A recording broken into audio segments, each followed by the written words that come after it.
So, ayun. Good morning sa ating lahat. Masarap pong pakinggan, no? Unang-una, masarap pong umawit. Owning po yung mga lyrics ng mga praise and worship songs na kinakanta po natin. Kapag inown or inako po natin as if those are our own words to God, no? Mas nararamdaman po natin yung message. Amen? At sa pag-aawitan ng worship songs pa lang, nabibless na tayo eh. Tama, no? Then yung testimonies, ang sarap pong pakinggan.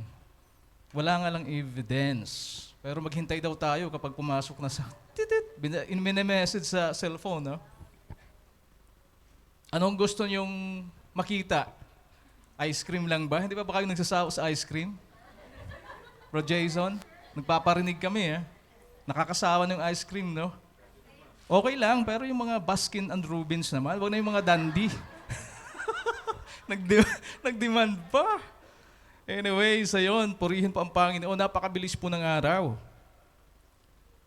Napakabilis ng araw talaga. Anong araw na ngayon? Almost October 18 na, no? At ilang tulog na lang, November na, at ilang tulog ulit. Pasko na. Hindi pa po kayo na-excite? Yung iba po siguro may planong magbakasyon, no? Yung iba kababakasyon pa lang. Talagang napakabuti po ng ating Panginoon. Mukhang marami po tayong mga bagong miyembro po ng ating family. Wow! Ang gaganda niyo po ngayon, mga kapatid. Ngayon lang, pastor lang.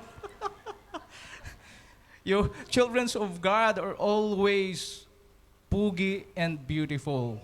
Dahil tayo po'y kawangis sa ating Panginoon. So, lagi po naming sinasabi, ito po hindi lang accident, no, for you to be here. Ito po ay, kumbaga, appointed time of the Lord for you to be with us. At welcome na welcome po kayo sa TGSIM family. For sure, na-mention po kanina ng ating presider, hindi po ang itinataas po natin dito yung pangalan ng simbahan. There's no point of the name of the church, kundi yung relationship po natin personally with Jesus. Amen? Yung pangalan lang yan eh. We can imagine of many names, but pointless po yung mga pangalan na yan. Tama? Ang itinataas po natin ay walang iba, kundi ang ating Panginoong Jesus. Amen? So, kasi ganito lang yun eh. Mag-mention tayo ng saan yung mga pinanggalingan natin. Could be iba't ibang churches. Mag-mention tayo ng sabay-sabay ng mga pangalan ng churches na yun. Buhol-buhol po yung ating pagkakadinig. Pero sigaw po tayong sabay-sabay isang pangalan lang, Jesus. And that would be sound, loud, and clear. Tama? So, yun. Ayun, maganda. Maganda. Pastor, magsimula ka na. Dami mo pang intro eh. Sige, magsisimula na nga po tayo. No? So, by the way, habang binubuksan ko po, sabihin nyo, kalabit muna po sa ating mga katabi. Sabihin po natin, I am blessed to see you again this morning. Konting kalabit. Pag nabitin po yung mga kalabitan po natin, mamaya po, during our lunch, pwede po nating ituloy-tuloy yung ating kumustahan. No? Amen? Sige, bubuksan ko na dito ha. Of course, our God, no, meron po siyang inihanda na message ngayong umaga for us na wala ding ibang purpose po ito kundi maitaas po ang pangalan ng ating Panginoon. Ma-edify po tayo, no? When I say edify the church, ma-encourage po tayo. Because alam po natin, at siyempre, I don't know, but the Holy Spirit of God knows ano po yung pinagdadaanan and circumstances po ng bawat isa. Ito po yung kagandahan eh. The Holy Spirit works behind. Hindi naman kami nag-uusap ng mga worship leaders actually, no? Pero it appears that the line-up of the song ay related pa rin. Mamaya po, marirealize nyo po yan. Now, the message of God for today, tingnan natin kung gumagana po ito. Uy, wala pa yata ha? Naka-off? Naka-on? Okay, dapat pala ganito. Tingnan natin.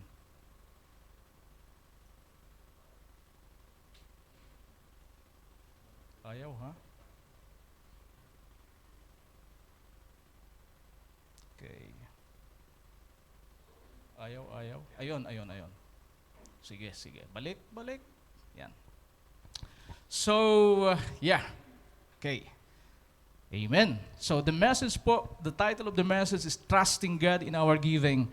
If you notice mga kapatid, no, simula October, medyo nag-focus po tayo on topical sermon which is about giving. This is in connection with the plan, not actually the plan, it's implemented now, no? Being implemented now. It's undergoing or ongoing.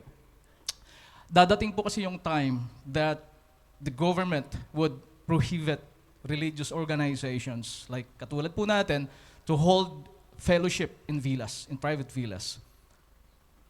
Mostly, ito po ay within 3 years, makonstruct po yung tinatawag po nating ECAC or Evangelical Alliance, Evangelical Churches Alliance Qatar. Ito po yung umbrella organizations ng lahat ng mga evangelical churches dito po sa Qatar, no? Parang federation po ito.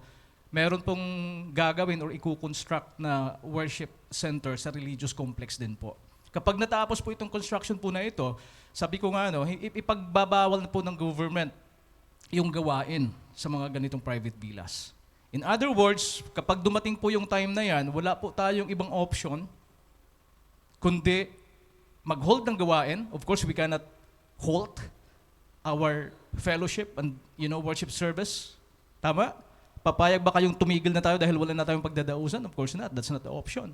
Kundi ang option po natin, ituloy yung ating gawain, not here, kundi doon po sa designated place of worship.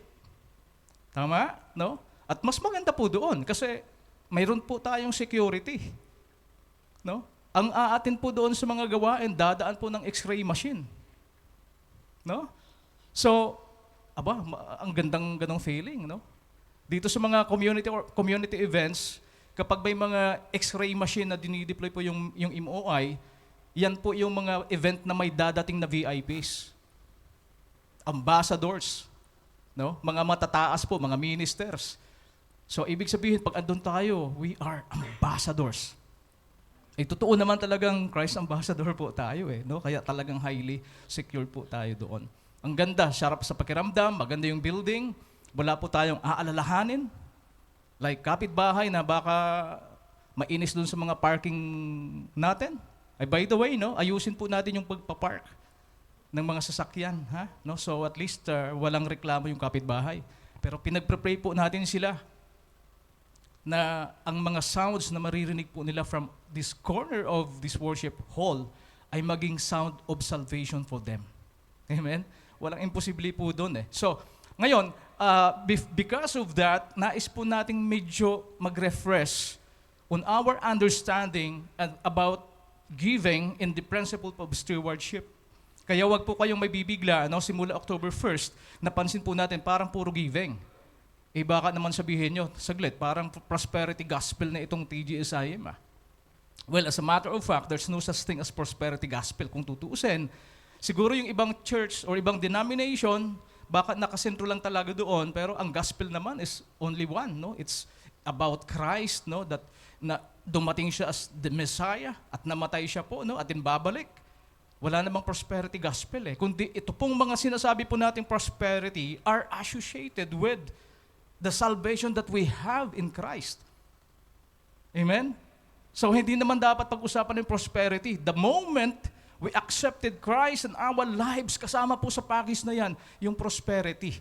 Hindi lang spiritually, package na po yan eh. So we can say that, be that spiritually, be that physically, be that, monetarily, ang sarap pong i-enjoy ang blessing ni Lord. Now, tingnan po natin, no? Basahin po natin, the scripture could be found, no? Let's read the scripture in 2 Corinthians. Medyo ayaw sumunod, ha?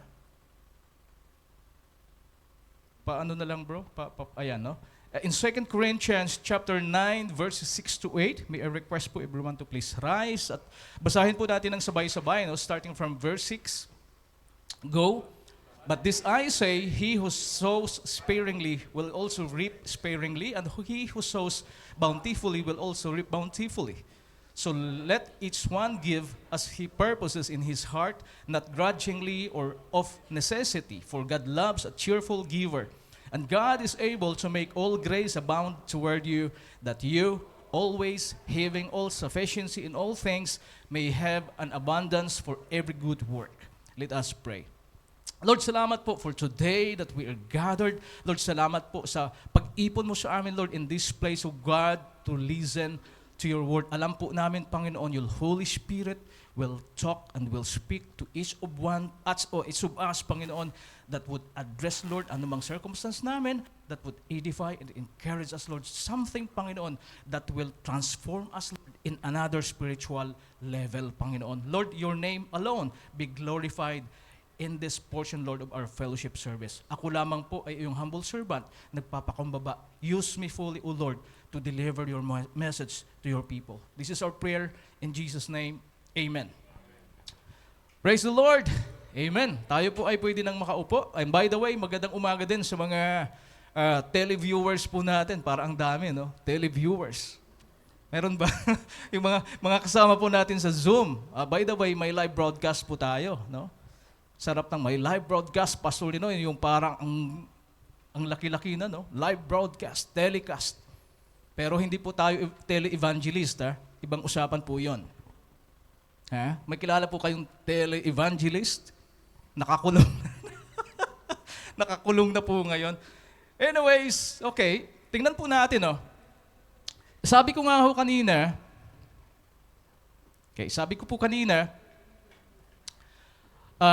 slightly napag-usapan po natin yung ICAC Worship Center. Pakita ko po, ha. Ayan po siya. Yung perspective, I think may modification po doon sa pinaka dome na yon, no? Pero in general, yan po yung perspective view, 3D visualization po ng design ng ating magiging worship center. Hindi lang actually sa atin, lahat po ng church members o member churches ng ICAC, dyan po magdadaos ng gawain later on. Ang ganda, di ba? Just like the Catholic Church, meron po sila, and other Anglican and other churches po na accredited po ng Qatar government, may sariling building. Wow. That is why God is blessing this country and, bless the emir and the parliament and all the ministries po ng Qatar government, because sila po ay naging daluyan ng pagpapala sa ating mga anak ng Diyos. Amen? So, lagi po nating isama na pagpalain ng ating buhay na Diyos ang bansang Qatar. No? Isama po natin sila lagi. Amen? So, makikita po natin, so while in a constrained period of time, I think 3 years, Pastor Jong, no, yung construction duration, after 3 years, sabi ko nga po kanina, hindi na tayo pa pwede maggawain dito. Diyan na po tayo mag-hold ng gawain. Mas maganda po diyan. Para po tayong nasa MOA. Nasa Mall of Qatar po, MOA, hindi pa Mall of Qatar na, hindi na Mall of Asia, no? Maynila. Kumbaga, magandang place. May pagmamalaki po natin. Sabihin natin mas maganda rito, no? Siyempre, mas maluwag, may magandang fit out, no? Maganda yung mga equipment. Pag sinabi ng worship leader, tayo maglundagan, makakalundag tayo. Dito kasi mukhang sasabi tayo dyan sa Quezon, Si bro, no? Baka basketball player yan, eh. Paglundag niya, baka umuntog siya doon sa Doon talaga bantusawa kasi high ceiling, eh. Tingnan niyo to, no? Maganda, di ba? Ayan, no? So, sabi nga natin, time will come, dyan po tayo magdadaos ng gawain. So there is a dedicated space for us in this place, in this worship center. However, hindi lang po ganun kadali yon. No, na ito, doon na kayo. Meron pong associated cost po ito for us to collect and allocate and appropriate and contribute po doon sa ICAC for the designated place, permanent place for TGSIM. So, ang problema pagdating sa ganyan ay yung budget. Although, hindi naman talaga problema yon. Hindi naman talaga problema. Meron bang problema kung ang pinag-usapan natin ay kapangyarihan at kakayahan ng Diyos? Wala. Kahit pa napaka-complicated yung problema mong dinadaanan, kapatid, Kapag isurrender mo sa Panginoon yan, there's no such complicated things before the Lord. Lahat po ay posible. Amen? So, walang problema po dyan. No? Now, some people, yung giving, when some people feel joy when they give, while others may feel a sense of obligation, fear, or even anxiety. Wag na natin munang pag-usapan yung spiritual giving. Pero sa standard po nating pagbibigay, there are mga philanthropists, for example. It's not just about dahil ang dami na nilang pera, pero in reality, yes, ang dami nilang pera, mga philanthropo, no? Pero they actually feel happiness when they share their resources with other people, especially po yung mga nangangailangan. Tama? Natutuwa po sila doon. At alam ko po, meron sa atin, marami po sa atin have the same feeling na kapag ikaw po'y nakapag-share ng iyong blessing iba na nangangailangan, hindi yung feeling na obligated ka to do it, but masaya ka to do it. Amen? Tama? No? At wala sa'yo. Para ang isip mo, Lord, salamat dahil sa biyaya mo sa akin, meron na namang tao ang kumain ngayon. Meron na namang taong naibsan yung kanyang paghihinagpis. Mga high term, ha? Parang sobrang iyak halo ng sipon, luha. Paghihinagpis, sobrang hirap. But if you have shared your blessing, you lighten, by the way, yung kanilang consequence or circumstance in their lives. Samantalang yung iba siguro, meron din sigurong kapag nagbigay, parang sumusunod yung kanyang kalooban doon sa amount na binigay. Sayang naman yun. Nanghinayang. Ay, ba't nagbigay ka pa? Kung manghihinayang din lang naman. Pero sinasabi nga natin, maybe wala sa atin, and praise God, wala sa ating ganon, na kapag nagbigay, parang sumusunod yung loob. Sayang yun Pangdagdag na sana doon, makakabili na ako ng iPhone 16. Matitelevise ako sana, kauna-unahang Pilipino na nakabili. Di ba, ibinabalita? I think kagabi lang nabasa ko, ako kasi, nasa journalism din kasi, so nakafollow ako sa mga media outlets. Aba, binalita. 3:00 ng madaling araw pa lang, nakapila na. Para sa iPhone 16 lang. iPhone 16 lang. Sometimes people's mindsets are diverted doon po sa medyo worldly, false things. If people only realize that God would be pouring down here blessing today, sana, if people believes in this, sana 2:00 ng madaling araw pa lang, nakapila ng mga tao doon sa Alcor, papunta na rito. And you are blessed dahil andito ka ngayon, dahil pagpapalain ko ng Panginoon ngayon. Amen? More than and bigger than iPhone 16. Yung iPhone 16, maya-maya, mananakaw lang yun ng mga snatcher doon sa may recto O doon sa may tulay sa Mandaluyong, maraming mga umaabang-abang. Pero yung biyaya ng Panginoon, hindi na pwedeng nakakawin. No? Now, tuloy po tayo. But, the Bible teaches that giving isn't just about money, positions, or charitable deeds. It's about trusting God. Amen? Naniniwala po kayo? Yung pagbibigay po natin, be it to the charities, or be it to the church, or be it to our fellow people, hindi ito po yung tipong obligation lang or related to money, possessions, or charitable deeds. No? Yung mga philanthropo po na yan, para sa kanila yung pagbibigay, may mga foundation po sila, para charity po yun sa kanila. Sa atin yung pagbibigay, it's about trusting the Lord. Naalala niyo po yung widow, yung balo, babae, na ibig sabihin, in those setting, kapag ikaw ay nabalo, your widow, kasi pag widower, kasi lalaki siyang nabalo. Yung widow, ibig sabihin, babae, patay na yung asawa niyang lalaki. In that setting, hindi naman nagtatrabaho yung mga babae.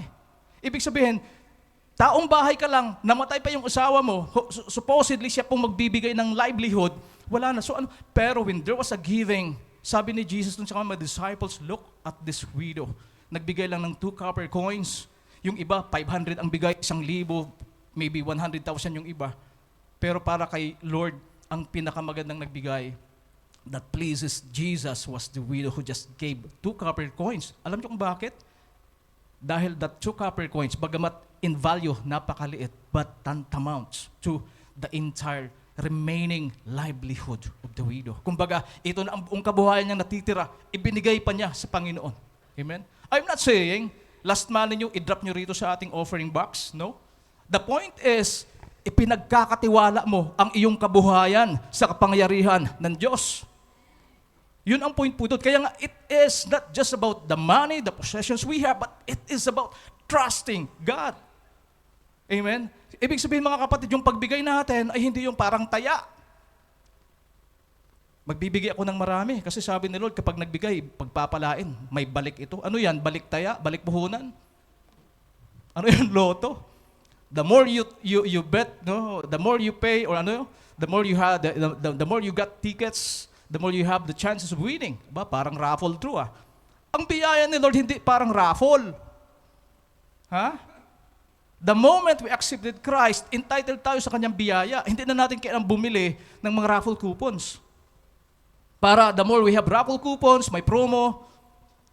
By the way, promo, hindi wala munang commercial dito. No? So, again, ang pagbibigay sa Panginoon is about trusting God. Our giving is a response to God's abundant grace and faithfulness. Tama po, no?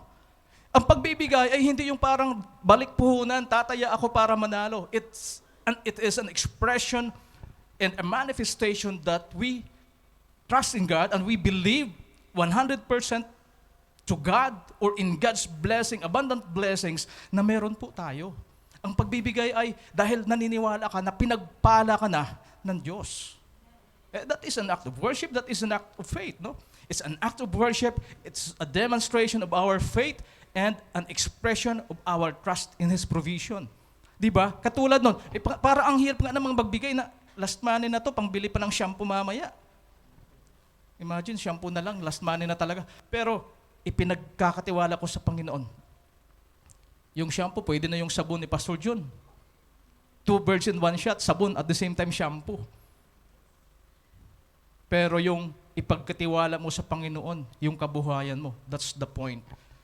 That's the point. Now, tingnan natin, I will be sharing 2 points, no, na pwede po nating mas maintindihan. Number 1 is God owns it all.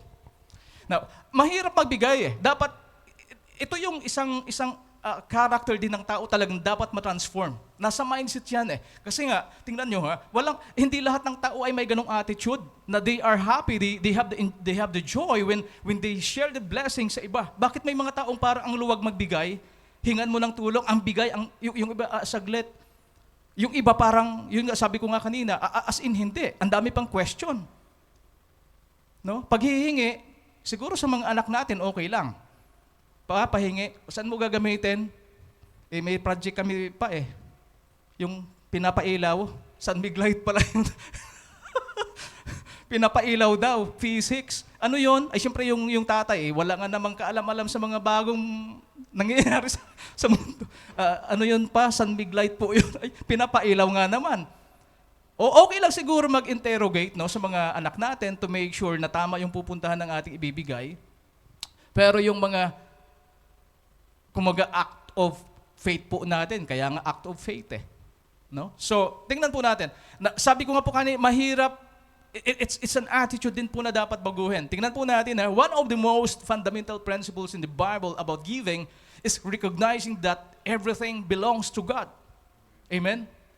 Kapag hindi po natin tanggap ang biblical truth po na ito, that everything is owned by God or everything belongs to God, ang hirap talagang mabago yung ating mindset. Kasi ang akala natin, whatever possessions we have, whatever pong resource meron tayo, ay sa'yo yan pinaghirapan mo, pinagpawisan mo yan maaaring totoo, pero the original owner, proprietor of these blessings that we enjoy now is none other than the Lord. Pinagkatiwala lang, kaya nga po sa Bible, dinuturo po sa atin yung stewardship. And for sure, nadaanan ito si Slera, at si Sheila doon sa inyong seminar last October 2, 3, 4. Stewardship meaning, meron akong ari-arian, pinagkatiwala ko sa iyo, operationalize itong binigay ko sa iyo. At someday, babalikan kita at i-audit ko, inventory ko yung pinagkatiwala ko sa iyo. Makikita doon paano mo in-operationalize or inoperate yung pinagkatiwalang resource.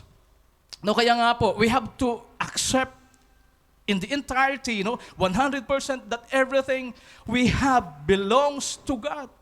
Sabi po sa Psalm chapter 2, verses 4 to 1, Psalm 24 verse 1, the earth is the Lord's and all its fullness, the world and those who dwell therein. So wala pong duda na whatever we have belongs to the Lord. Amen? So iyayamang ganun pala at we accept that. Do you think yung pagdadamot, lalo sa pagbibigay sa Panginoon, pagbabalik-bigay sa Panginoon, meron pa pong chance ito na magdalawang isip tayo to do it? Napakakunat naman natin kung ganun. Hindi naman sa'yo yan. Kumbaga, Sis Marivic, binigyan kitang pera. Sis, ito bahala ka na rito, pero pwede mo itong palakihin. Huwag mo lang itataya sa loto. Pupunta lang ako doon sa Alcor, babalik ako after 1 month. Magkita tayo pagbalik ko. Pagbalik ko, sis, kumusta na yung binigay ko sa yung puhunan? Ito naman, Pastor, medyo kumita na rin, na doble na siya. Very good. Pwedeng pahingi muna ako ng 500 kasi kailangan ko. Wag, Pastor, pinaghirapan ko ito . Anong masasabi niyo sa taong ganon? Ha? Baka kung kaibigan nyo siya sa Facebook, baka i-unfriend nyo na siya Sasabihin nyo, ba't ganun naman si Sis Marivic? Ang pangit naman ng ugali nun. Unfriend ko na nga siya. Lagot ka. Diba? Parang, may term dun yung parang hindi marunong magpasalamat, yung parang ano. Pero look ganun kung tutuusin yung stewardship No? So, this means that whatever we possess, whether money, time, or talents, is given to us by God to steward for His purposes. Well, hindi lang naman, we're not just talking about money or physical wealth that we have. Actually po, including yung ating pong buong buhay. Yung ating time. Actually, hindi lang naman pera. Wala namang limit na sa pira lang ang pinag-uusapan nating stewardship That's including po yung ating whole life as a living sacrifice before God, kasama po yung mga time po natin. Kaya the moment na nandito po kayo, at instead po nandun po kayo sa DFC, window shopping, andito kayo to prioritize, fellowshipping with one another and giving back the Lord the praises kasi kanina nagpuri po tayo sa Kanya. Maganda na po yung kumbaga, stewardship ng inyong oras Amen? When we understand that God is the owner of all things, we release the tight grip we have on our resources. Tama? Kapag naintindihan po natin yan ng totoo, that whatever you have now belongs to God, yung ating grip, pag sinabing grip, pagkakagapos doon sa pera natin, resources natin, medyo ganun pala. Luluwag. Naalala niyo yung illustration ni, I think, Pastor Jong or Pastor Ninoy? Yung monkey. Mahirap hulihin yung unggoy, di ba? Agree kayo? Parang, pag na-mention lang yung unggoy, parang medyo... Agree po ako doon, In Romblon, merong island municipality po doon na kinonsider nila, yung Banton, kinonsider po nila na yung mga unggoy ay infestation. Sobrang dami ng unggoy, bumababa sa mga bahay, ninanakaw yung mga ulam, minsan may daladalang pusporo, marunong nang magsindi ng pusporo yung unggoy doon. So talaga nag-declare po yung government na parang i-hunting yung mga unggoy. Mahirap po silang hulihin kasi, di ba? At ngayon, ang sekreto pala, may panghuli pala dyan, yung gagawa ka ng parang patibong or kumbaga yung parang panghuli sa kanya, yung kawayan, bubutasan mo ng maliit na halos sakto yung kanyang kamay at lalagyan ng pain dun sa loob na saging. Na transparent yun, saging Di ba paborito ng unggoy yung saging? Sinong paborito po ditong saging?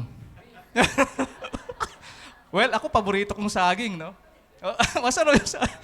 I'm not saying na unggoy tayo, pero masustansya po yung saging Rich in potassium, Ngayon, makikita niya yon dahil gustong-gusto niya po yung saging, dudukutin niya. Pagdukot niya doon, no, dahil pag ganyan, kasi yung kamay niya sa butas, pero once hinawakan niya yung saging at gumano na, lalaki yung kanyang kamao at kapag binunot niya gano'n, hindi nakakasya sa butas. Tama? Hindi niya naisip, kasi ang problema sa unggoy na to, walang isip. Ang kanyang isip, na-overcome ng kanyang desire to bring out the banana.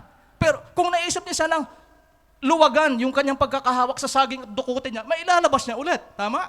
Ang problema hindi. Gusto niyang dalhin eh. Gusto niyang dalhin. Eh siguro nadala niya, kaya lang mabigat yung kawayan eh. Ando na si Sis Marvic, huli kang unggoy ka. So parang ganon. Until, sabi nga po rito, no, until we understood clearly the biblical truth that everything we possess belongs to God. Yung pagkakahawak po natin sa ating mga resources, hindi po luluwag. Pero kapag naintindihan po natin, sa Diyos naman pala ito eh, uunti-unti pong luluwag yan. Of course, hindi naman sigurong biglaan. Baka pag biniglang luwagan mo, baka tumalsik eh. But in reality, may progression din syempre. No? Katulad din po sa ating sanctification process, glory to glory, no? Every day after day, naiintindihan po natin the stewardship. Ang ating pag-aari ay pag-aari actually ng Panginoon at magsisimula pong lumuwag yung ating mga kamay. Amen? Kaya pag may kilala po kayong nakaganon, no? Alam nyo na kung saan ipinagmana po yan. Hello? Medyo nagpapatawa lang ng konti para hindi po antukin. No? Amen? So, our giving becomes an opportunity to honor God with what already belongs to Him. Amen? Yung pagbibigay actually natin, this is an important time for us to honor God and praise and worship God of something that actually belong to Him. Tama? Ay, di ba ganoon? Di ba nakakatuwa? Kami ni Sheila minsan natutuwa sa kay Riz, no? Binigyan namin ng baon. Nilakihan, parang malaki. Hindi naman kalakihan. Pero itong bata na ito, parang na-overwhelm. Ang dating tuloy, ayaw niyang gastusin. After a week, anak, kumusta na yung baon mo? May isinurrender pa. May sobra. Well, ganun tayo. Yung stewardship, no? Binigyan mo yung tao, naingatan niya ng tudo yung kanyang resource. At nung inaudit mo, mayroon pang balik. No? Binilhan pa yata, no? Natutong bumili. No? Hindi mo ba, bakit may pera ka pa? Hindi mo ba binili ng pagkain doon sa kantin ng school? Hindi ka ba nagugutom? Nagutom naman. Ay, anong ginawa mo? Inamoy ko na lang yung una. May ganung story actually, no? Inamoy na lang. Ay, atong nangyari nung amoy mo, ay, nabusog din na.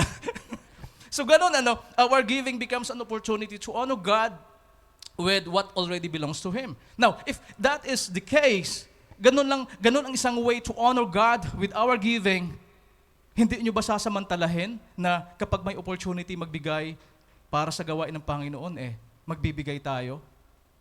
Knowing and noting that such an act of action natin honors the Lord. Diba? So, yun po, trusting God behind our giving starts with the humility to acknowledge that He is the ultimate source of everything we have. Again, ini-emphasize po natin yun. Kasi without understanding that, ang hirap Ang hirap. Kapag ang paniniwala natin, pinaghirapan mo ng tudo, talagang nagnusnus ka ng kubeta, no? Para lang kitain yung pera na yan, ay talagang para ang hirap bitawan. Pero if you acknowledge that whatever you have, sa Panginoon din lang galing lahat yan, ginamit lang probably yung mga employers natin and companies, no? Then hindi na po tayo magkakaroon ng panghihinayang to give back to the Lord whatever na belongs at kailangan sa kanyang kaharian. Amen? So as VIP po here, no? Everything belongs to God. Take note, highlight lang po natin yan. Now, ang application po, no? Ito ay sa atin lang naman. Let's try to ask, are there areas in our lives where we hold too tightly to your possessions? Ganun pa rin ba ang ating mindset? Well, I believe after this, medyo mag-uumpisa na po tayong makaintindi, no? In terms of stewardship. Do you trust God to provide when He asks you to give? Remember, God is faithful and He will never let you lack when you trust Him. At biblical po yan eh. Biblical po yan, no? Halimbawa, yung yung verse makikita mo natin, Matthew chapter 6, no, verse 33, no? Seek ye first the kingdom of God, and everything shall be added unto you. Halimbawa, that is a promise. Everything, pag sinabing everything, although hindi po siya absolute, every needs natin. Siyempre hindi naman yung everything, pati yung mga luxury, desirous ambitions natin, ganun lang kadali, no? Amen. So, now number 2, tingnan po natin, faith, not fear in giving. In 2 Timothy chapter 1, verse 7, for God has not given us a spirit of fear, but of power and of love and of a sound mind. Ito po yung related po ito dun sa nasabi ko po kanina, yung giving ng widow, no? Na kabuhayan na lang, ang natitira na lang kabuhayan at copper coins, pero pinagkatiwala pa niya sa Panginoon. That is an act of faith, no? Fear can often hinder our giving. Alam niyo ba yon? Kung bakit minsan tayo ay nahihinder po or nahahadlangan yung ating pagbibigay dahil may takot po tayo. Takot na, baka tagal pa dumating yung sweldo. Binabudget ko itong yung allowance Pecha de Peligro na. Mag-offering kaya ako? Kukuha pa ng mga yes, no, yes. No ba yan? Pati ba naman yung pag-offering, nag-yes no ka pa? Ano yun? No, because may takot. That is why yung fear can hinder us in our giving. So we worry that if we give, there won't be enough left for us. Yun nga sinasabi ko po, na pambili na lang ng noodles, tsaka itlog, mukhang mapupurnada pa to Mag-o-offering na naman. Hindi muna ako magsimba ngayon. Minsan nagiging dahilan pa yun Hindi na lang sisimba muna kasi walang pang offering. Medyo nakakahiya naman, dadaan yung offering bag. Tamang titingin ako sa iba. Well, noon talaga na-experience ko rin yan. Kapag may offering na dadaan, parang mauubo-ubo muna. kasi may fear may mga certain reservations, no? Pecha de Peligro na ang sweldo mga 5th of the ensuing month pa. Kaso wala na talaga. Talagang budgeted. Pang itlog, pang noodles, no? Isang kamatis, no? Laga ng okra, talong, okay na to. Kaya lang mag-o-offering na naman. Purnada na ito. So merong fear. Meron siyang fear, but fear is not from God. Alam niyo ba, fear is not from God. Kaya nga, so kung if it is not from God, kanino galing yung fear? Dalawang spiritual entity lang naman if not from God. Kanino? Kay Satan. Kaya nga, Satan introduces fear sa atin, so we will be hindered, no, to comply or to align ourselves with the will of the Lord. Yun ang gusto ng demonyo Yung i-discarrel tayo, naniniwala ka na sana, handang-handa ka na, kaya lang, wala akong pang-offering. Ano kayang gagawin? Magto-toilet na lang muna ako kapag offering time na. Makaraos naman siguro to. At least nagsimba. Pero siguro sa susunod na Friday, okay na. No? Now, kaya nga sabi po dyan, in 2 Timothy, binasa po natin, for God has not given us a spirit of fear, but of power, and of love, and of sound mind. Kung babalikan natin po yung buhay ng widow, nagbigay ng 2 copper coins, not that value, but that 2 copper coins were the only remaining means of livelihood ng woman. Ibinigay pa niya sa Panginoon. Kaya Jesus that time was so pleased by the act of this woman, this widow. Yung iba nagbibigay ng 500, malalaking pera, pero sa Panginoon, hindi yun kasi yung iba nagbibigay out of their abundance. Natural naman talaga, pag ang tao'y mayaman, natural naman talaga yung 1,000 sa kanya, kusing lang yan Tama? Yung mahirap, bagamat 1 real lang yan, pero yung 1 real has a higher value for you. Tama? Yung taong mayaman, ang laki ng sweldo, ay talagang easy lang yan. Magbigay ng 500 real yan, parang wala lang sa kanya yan. Hindi yung ganong klaseng pagbibigay ang gusto actually ng Panginoon. I mean, in that context of stewardship, ang nagugustuhan niya yung pagbibigay na may halong pananampalataya. That is the giving that pleases the Lord. Well, monetarily, kapag ang yayaman natin dito, yung 1,000 parang wala lang, nag-uunahan pa. Well, physically, monetarily, makikinabang siyempre yung iglesia, yung ministry niya. Pero, pag pinag-usapan natin, does that giving, please the Lord? Of course, hindi. Biblically speaking, hindi. Dahil para sa Kanya, ang pagbibigay ay yung may kasamang tiwala, kasamang pagsamba, at kasamang pananampalataya. Amen? So yung mga pambili ng noda, I'm not saying na ibaba nyo rito yung mga pang-noodles natin, last money. I'm not saying this, kasi unang-una, hindi lang naman talaga sa pera pinag-uusapan ng stewardship. No? Don't get me wrong, ha? Kasi kahit yung buhay natin, walang pera, hindi naman mamasamain ng Panginoon yun, no? Walang pambigay eh. Pero ang reality is yung buhay natin, ganun din, no? Amen? Si Pastor, puro pera ang sinasabi. Next Friday, hindi na ako magsimba. See you next Friday, ha? Amen? Kaya sabi po, no, in Malakay chapter 3 verse 10, madalas po natin itong naririnig sa mga exhortations. God challenges His people to test Him in their giving. No? Ito lang yung verse na nagsabi ang Panginoon na subukan niyo ako rito. In other verses, actually, hindi natin pwedeng i-test ang Panginoon eh. But in aspect of giving, subukan niyo ako rito kung hindi ko nga bubuksan ang durungawan ng langit at ibubuhos sa inyo yung mga blessing from heaven. Di ba? Wow! Challenge! This is biblical. Kaya nga, kumbaga, if we have transformed yung mindset po natin sa principle po ng stewardship, biblical stewardship, ang pagbibigay ay napakagaan. At alam po natin, no, later on malalaman po natin, talagang meron po siyang kaakibat na pagbabalik ng mga biyaya sa atin. 100% mai-enjoy po natin yan. May mga kilala tayong parang ang gaan lang sila magtulong, magbigay. Itong mga taong ito, kung pansinin mo, ito rin yung halos lagi na lang may blessing na nare-receive eh. Amen? Tama? Yun naman pala ang formula dun eh. Ay bakit hindi natin sila gayahin?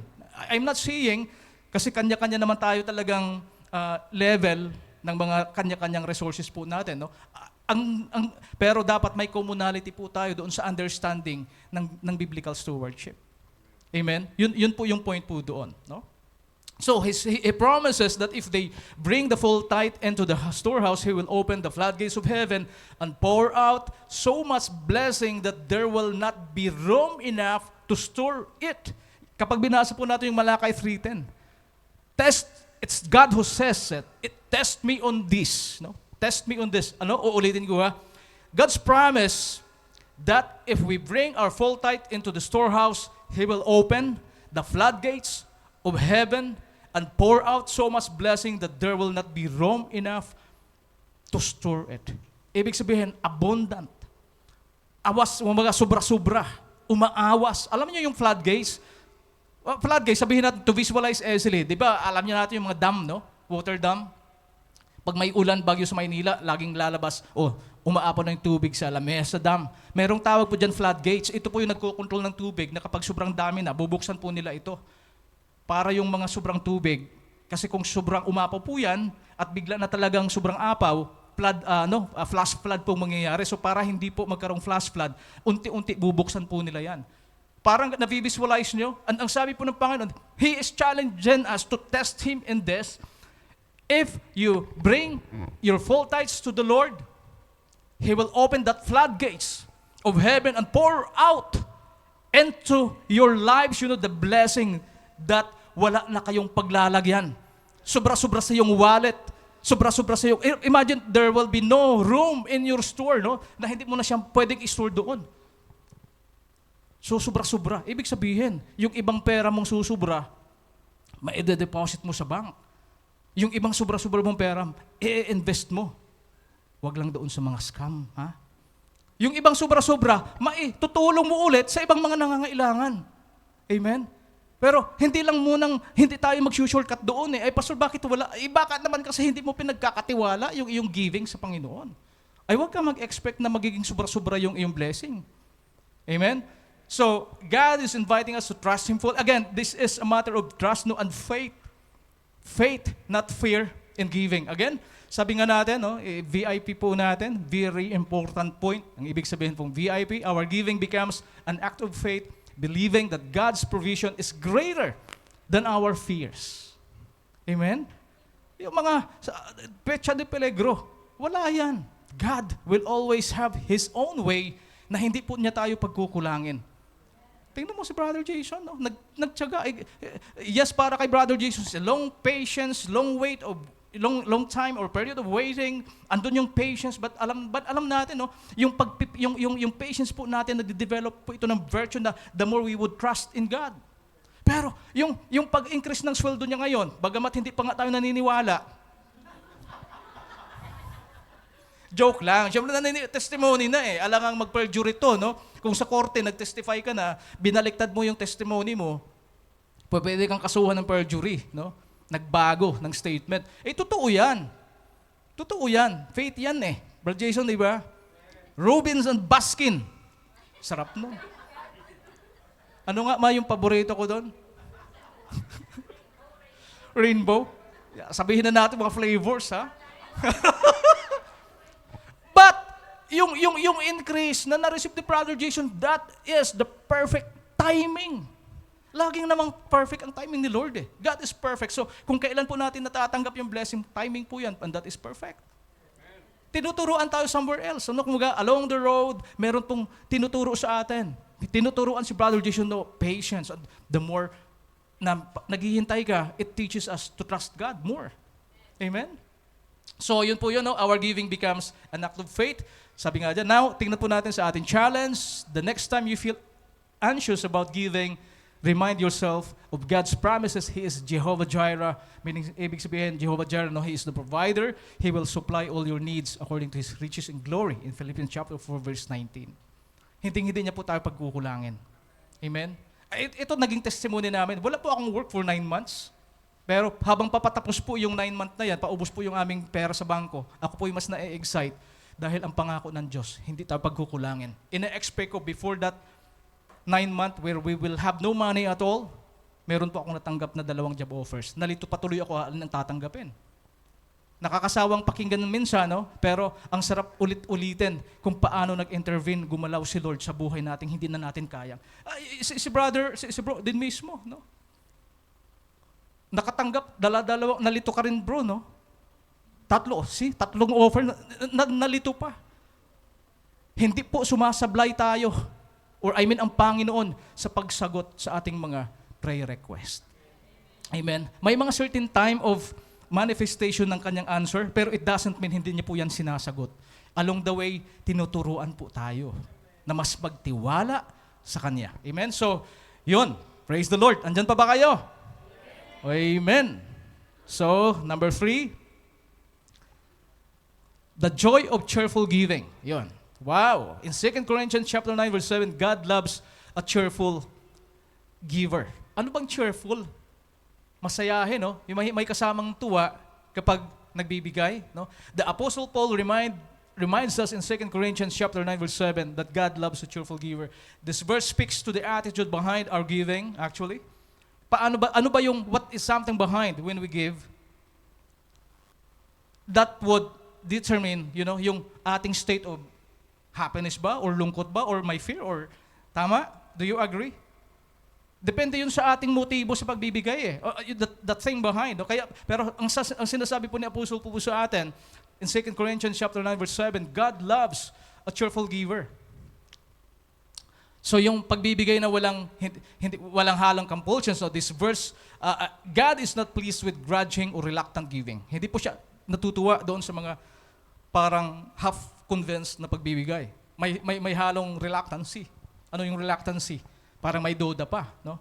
Parang nanghihinayang ba o nagpapasalamat? Yung hindi, parang napilitan lang, hindi natutuwa ang Panginoon doon. Hindi natutuwa, kundi doon siya natutuwa at nagugustuhan niya yung pagbibigay na may halong tuwa. Well, marirealize lang naman yung ganong klaseng giving eh. If meron ka ng number 1, no? Number 1 kasi, anong sabi doon sa ating topic? Ano yung number 1? Everything belongs to God. Ano yung number 2? Faith, not fear. Hindi ka magkakaroon ng joy behind your giving if hindi mo muna na-realize at na-accept in your life yung mga naunang points. Correct? So, He delights in a heart that gives with joy and excitement not because of obligation but because of love and trust. Yun ang nais po nating ituro din at maintindihan natin, no? In relation doon po sa ating mangyayaring fundraising para doon sa ating permanent place in ICAC Worship Center, na ang pagbibigay natin actually ay, kasi meron po tayo later on, explain ko din, no? May mga pledges po tayong gagawin, na wag po natin siyang gawing parang obligation to do it. Kundi we pledge, pag sinabi nating pledge, meron po tayong commitment, ito ay ating way of giving back to God yung possessions na talagang sa Kanya naman galing. It is our way of praising Him and worshiping Him. It is a way where we see, no, where we show at ina-activate natin yung ating pananampalataya sa Panginoon. Amen? Why is cheerfulness important? Because it shows that we trust God enough to give freely, knowing that He is a good and generous Father. Amen? So, syempre yung mga magulang na mga generous mapagbigay, kadalasan namamana din ng mga anak yan. Tama? Agree kayo doon? Yung namamana ng mga anak yan Namamana, no? So, we are not worried about what we might lose.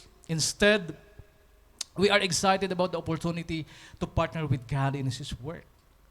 Amen? The moment we offer our resources back to the Lord for His ministry, it tantamounts to we are partnering with God in His ministry in this world. Tama? Kaya nga yung lahat pong resources or in terms of tithes and offering, love gift, and whatsoever na sinishare po natin with the church, no, para sa ministry niya po. Ibig sabihin lamang ito, nakikipag-partner tayo sa Panginoon to impose yung kanyang ministry po dito sa Qatar. At ang sarap maging kabahagi, no? Ang sarap maging kabahagi ng ganyang layunin, no? Now, when we trust God, our giving becomes a joyful response to His goodness. Amen? Kapag nagtitiwala tayo sa Panginoon, yung ating pagbibigay actually is a joyful response to His goodness sa buhay po natin. So we give not out of compulsion, but out of a heart overflowing with gratitude. Is an opportunity to reflect God's generosity. Knowing that we cannot outgive God. So, hindi naman natin, kasi sa Kanya naman lahat ng may-ari yan Ito ay sukat kung paano tayo nagbabalik ng papasalamat, pananampalataya sa Panginoon. Kasi amidst the circumstance na meron tayo, ika nga, no, doon sa illustration na 2 copper coins which represent yung buo mong livelihood, pero pinagkakatiwala mo sa Panginoon. Again, mga kapatid, don't get me wrong, the point here is not actually the money, not actually the amount, but how we entrust God in our giving and the attitude we have in giving. Ito ba ay may halong galak o may halong takot dahil wala ka ng baon sa susunod na linggo? That determines, that defines, yung whether or not God is happy or whether or not God loves that act of giving. But ang sabi po dyan in 2 Corinthians chapter 9 verse 7, the truth is God loves a cheerful giver. Lahat po ba tayo cheerful giver? Bigyan ng jacket yan. VIP, very important point mga kapatid. When we trust God, our giving becomes a joyful response to His goodness. Well, reiterated lang po yan. Na-mention ko na kanina, no? Pero i-highlight po nyo yan or isulat nyo po sa inyong mga notes. Now, ang challenge, do you find joy in giving? Wow. Mamaya sa giving, mag-o-observe ba ako? Bibidyohin ko yung pagbibigay kong masama yung tabas ng mukha or nakasmile. Si pastor talaga, bibidyohan pa mamaya. Ay, handa, yung ating mga IT, handa yung mga video cameras. Ask God to help you cultivate a cheerful heart that finds joy and blessing. Well, actually, kung meron po tayong ganong suffering now, parang ang pagbibigay natin ay alanganin. Again, don't get us wrong. After my preaching next Friday, probably the same topic again about giving. Don't get us wrong, mga kapatid. No? Ito ay, ang pagtuturo po rito is, yung attitude natin sa pagbibigay. Yun ang unang dapat matutuhan, no? Amen? Dahil kapag nabago po yung ating attitude, hindi lang dahil meron po tayong worship center sa ICAC na dapat po nating punduhan, ibudgetan yung place for the construction, kahit po sa sarili po nating spiritual and physical application sa buhay po natin. Amen? Kasi tayo din lang yung mag-i-enjoy ng blessing ng Lord. Amen? So, sabi dyan, ask God to help. Pag mayroon tayong ganun pang suffering sa ngayon, hindi pa po tayo 100% convinced at happy in our giving to the Lord, pwede naman nating ipag-pray.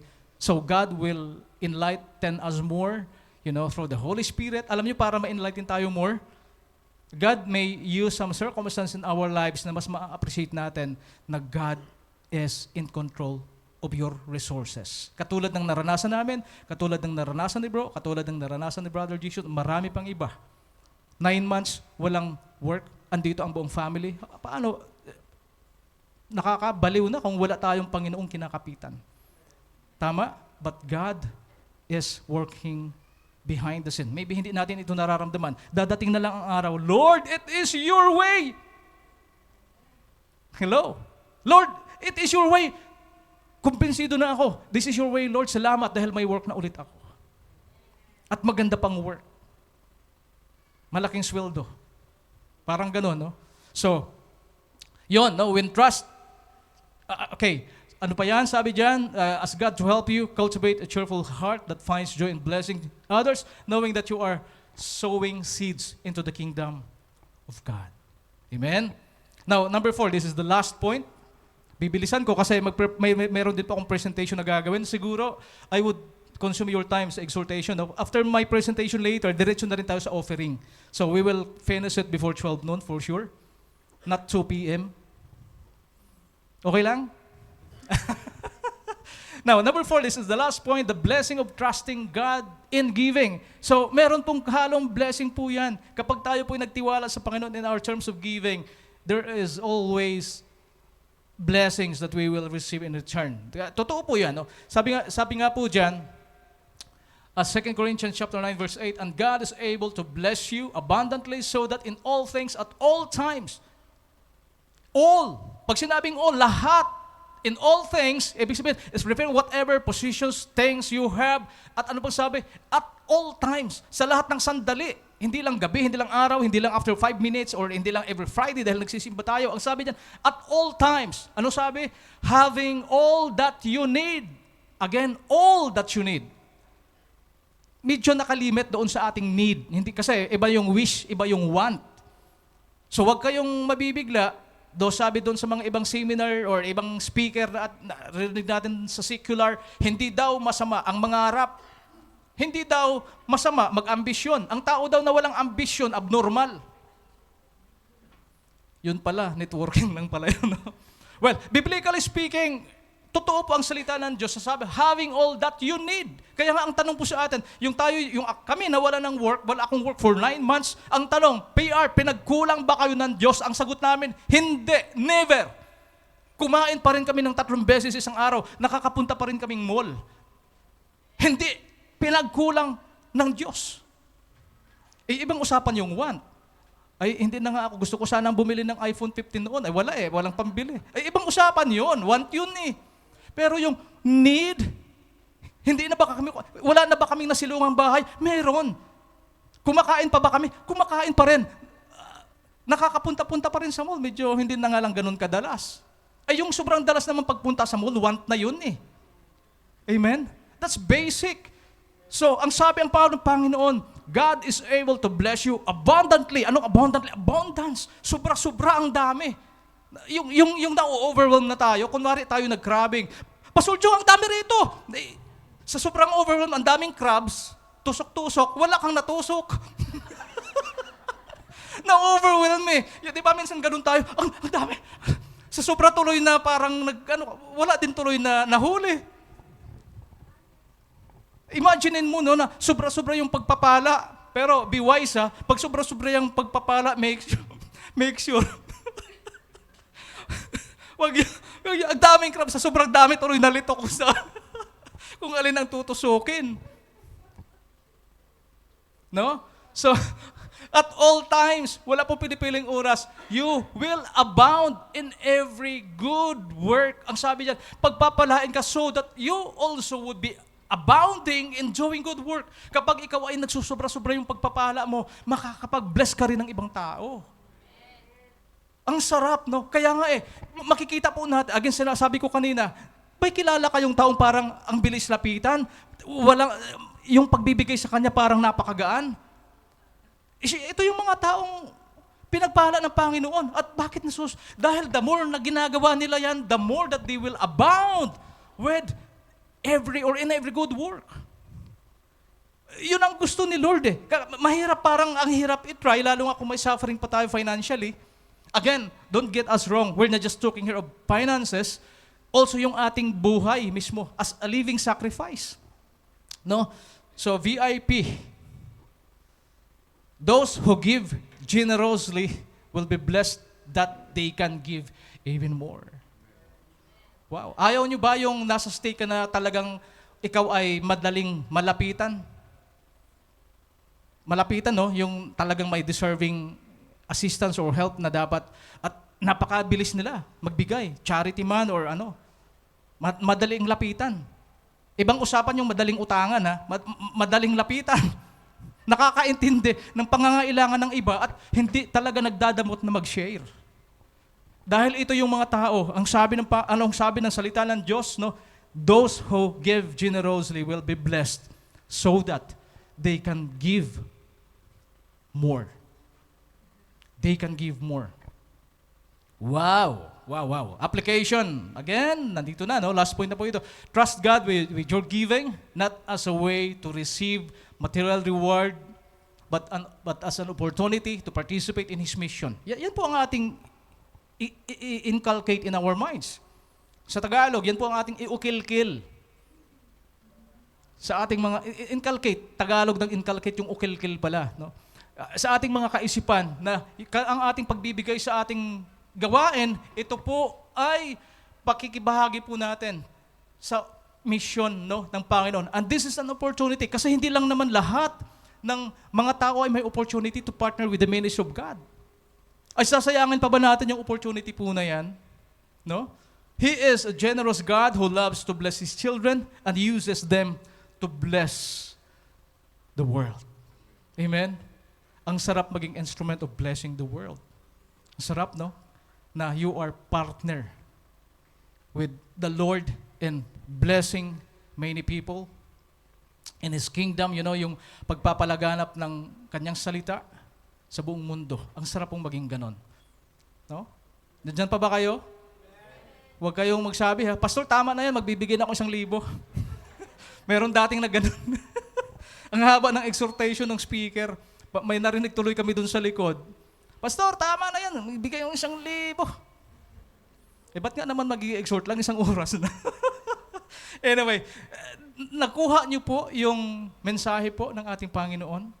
Amen? So, itutuloy ko po ito, no? Itutuloy ko po, yes, we still have time. Itutuloy ko po ito doon sa isang presentation. Because of that po, na meron po tayong gagawing strategies para po makalikom ng pundo. At least every month, para mai-appropriate po natin doon sa kinakailangang budget. Okay? So magpe-present po ako. Sabi ko nga, aakuin ko na, gagamitin ko na po yung time for the exhortation po ng tithes and offering to present po ito. Andyan pa ba kayo, mga kapatid? How about yung mga kapatid po natin online sa ating live broadcast? May nanonood ba? May mga 14,000 yatang nanonood. Okay? Bro, palabas nga lang yung isa din. So, kami po sa pastoral, nagkaroon po ng meeting at we came up with some workable strategies, no, na po pwede po natin gawin in order to raise funds every month until the completion po nung building. So, sabihin natin 3 years, so ibig sabihin 36 months to do it. At tingnan po natin paano po yung gagawin. Amen? Excited na po ba kayo? Excited? Nilabas nyo kaagad yung mga sobre nyo, talagang excited. Excited magbigay. Praise the Lord. Nakakatuwa naman. I love seeing people smiling. Katulad nyo, no? Ang sarap yung tawa. Hindi naman tawa. Parang pagtawa kasi, smile lang. Diba? Ano bro, meron na ba? Anyways, mamaya usap-usap pa, no, habang kumakain, no? Praise the Lord. Sarap ng mga kanta kanina. May kanta kanina yung, ano yung unang worship song, Love? To You, no? Maganda yung isang portion po ng chorus po doon eh. Anong sabi doon? Yung choro? To You? I belong to you. No? To you. To you. I belong. I belong to you. May isang portion pa doon eh. Kahit yung sa Hosanna meron din. Meron doon sa Hosanna eh. Ang ganda ng lyrics niya, yung same, no? Nagsasabi, it belongs to the Lord. To you. Anong title nun? To you? Sige nga, tingnan natin yung lyrics.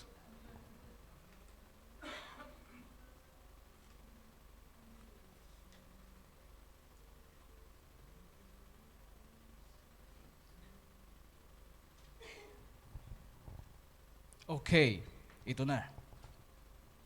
Ito na yung pinakakura.